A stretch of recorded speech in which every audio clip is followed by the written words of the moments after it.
everyone, it's Lake District Sarah. Come with me as today I explore Stanley Ghyll Force Waterfall, Eskdale and Eel Tarn.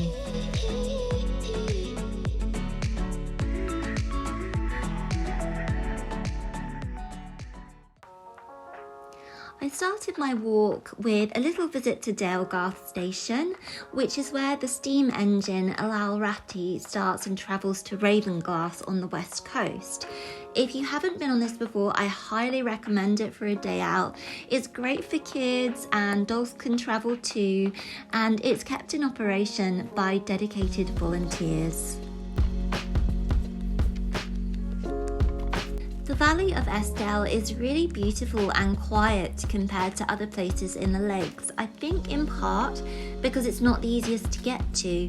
From Windermere it's an hour over the Wrynose and Hardknott passes, but if you don't fancy tackling those very steep and windy roads up in the fells, there are alternative routes.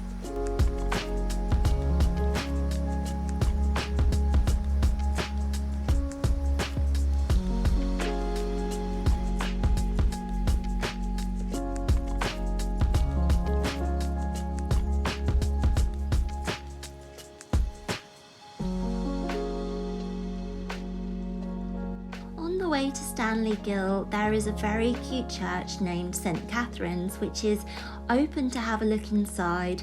It's very lovely and peaceful, and when I go somewhere new I always love to walk around graveyards to get an idea of who lived there and who shaped this village.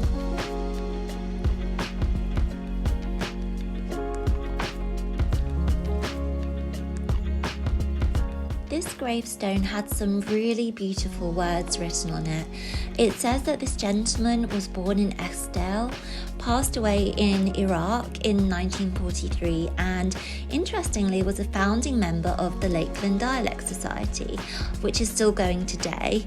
He has a book called Lakeland Treasury, which I have just ordered and I am super excited to read. This is the very deep and fast-flowing River Esk, no doubt swollen from the amount of rain we've had. This looked like it might have been a crossing. There are boulders, so maybe when the river is running low. On the All Trails map, it is a cycle route, but also says no access, which certainly wasn't at this time.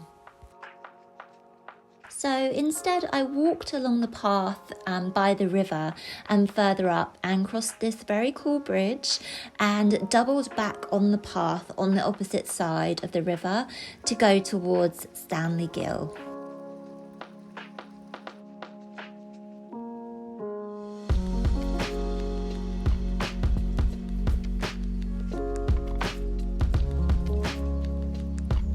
Walking through beautiful woodland, I sat on these picnic benches, had a drink with a view of these lush green pine trees.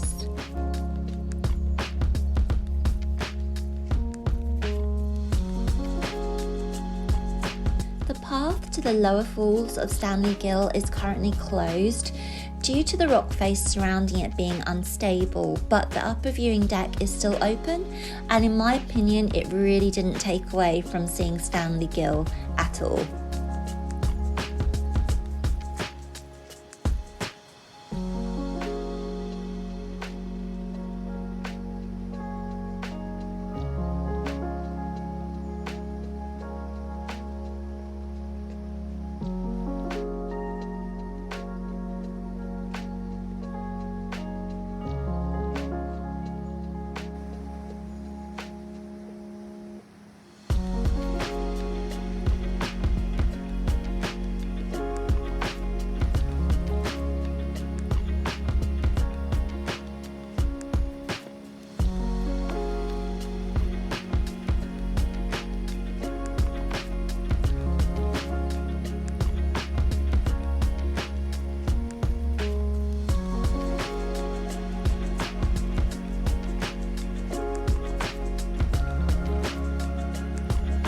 I could also see some fallen trees on the lower falls of Stanley Ghyll, so best that that path is closed for now.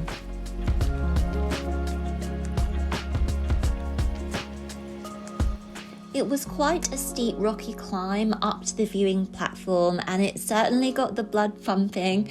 The viewing platform, although very sturdy steel and cement, was a heck no for me. I am afraid of heights and I was not keen to look down.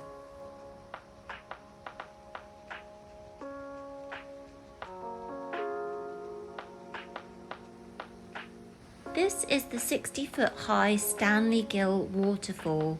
The word Ghyll is actually Old Norse in origin and refers to the ravine that the waterfall runs through.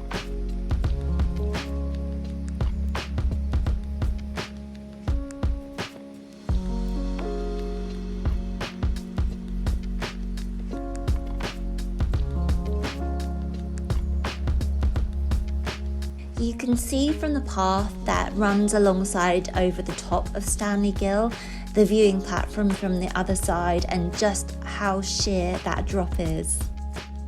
Just a word of warning that the rock faces either side of Stanley Ghyll are extremely sheer drops, so best to stick to the path, keep children close and dogs on lead.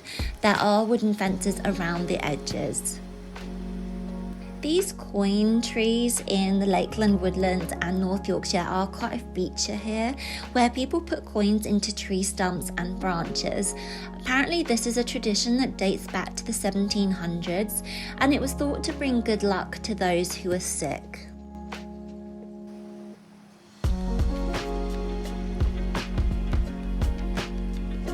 I decided to extend my walk along the River Esk and to Eel Tarn, which I hadn't heard of before, but I always like to see new places.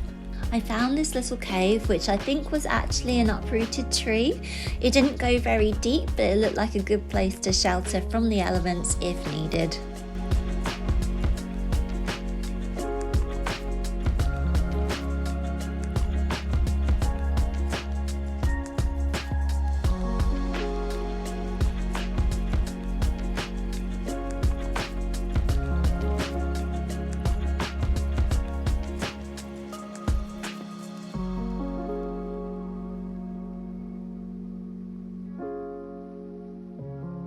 This Grade 2 listed bridge is called Doctor Bridge and was originally built in the 17th century for pack horses, but got its name as it was widened for a surgeon named Edward Tyson.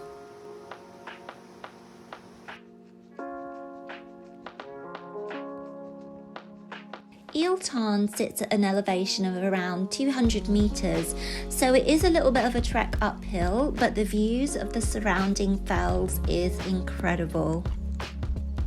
And there are plenty of Herdwick sheep around for that authentic Lakeland experience. And I could not resist having a nosy around in this disused farm building. I love to imagine when it was built and what it was used for and what life must have been like back then.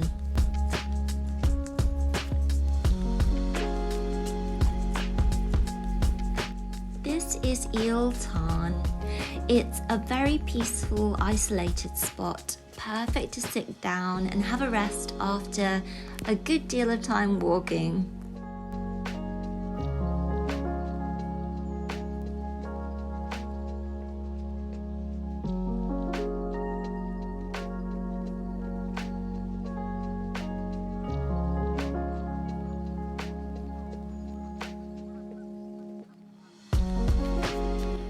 And on the walk back downhill, I had a little peek of Eskdale Mill on the Willen Beck in Boots. Eskdale Mill is open to the public and it also has a nature trail. Thank you so much for watching, and I'll see you next time for another walk in the Lake District.